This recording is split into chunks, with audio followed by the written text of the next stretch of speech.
বজ্রমুষ্টি, কবি আশরাফ মির্জা। বিতর্কের ঊর্ধ্বে কেউ নয় বিশ্বে, কখনো নিজের সাথেই হয় বিতর্ক। অঙ্গ প্রত্যঙ্গের তর্ক বিচিত্র নয়, এভাবেই একবার শুরু হলো বিতর্ক পঞ্চপাণ্ডবের সদস্যদের মাঝে। বৃদ্ধাঙ্গুলি বলে উঠল সগর্বে, সাহস কত তোমাদের, করছো বিতর্ক আমার সাথে কোন প্রেক্ষিতে? আমার এক ইশারার মানে হয় হাজারটা বিশ্ব সমাজে ঘটে যায় তোলপাড়। কাঙ্গাল আমার জন্য অযুত কোটি মানুষ। আমি খাড়া হবার অর্থ নয় শুধুই লাই, এটার অর্থ ওকে অথবা আমি রাজি। আমি উল্টে গেলে সকল কিছু বাতিল, আরও কত অর্থ হয় ধরবে বাজি। এসব শুনে উত্তেজিত হয়ে তর্জনী বলে, তুমি কবে হলে এত শক্তিধর?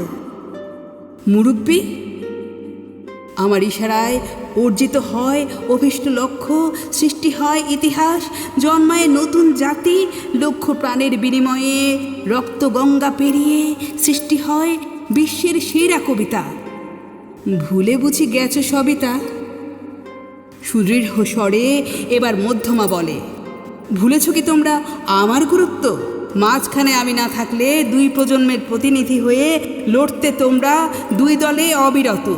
হতো না কখনো তোমাদের আপোষ, থাকতে সদাই কলহে রত।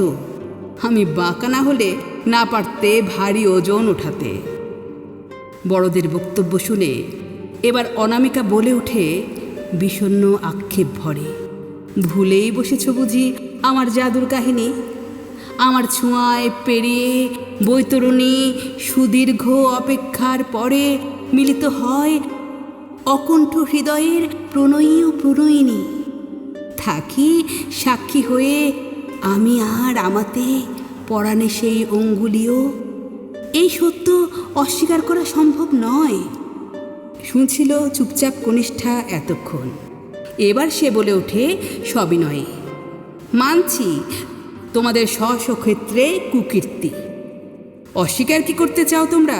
পঞ্চপাণ্ডব ছাড়া হতো কি সম্ভব রাবণের বিরুদ্ধে যুদ্ধে বাজিমার? পারো কি তোমরা হতে মুষ্টিবদ্ধ? হও যতই শক্তিধর এক একজন, পরিবারের কনিষ্ঠাকে না করে আলিঙ্গন। আমাকে ভুলে কিভাবে শান্ত থাকে মন?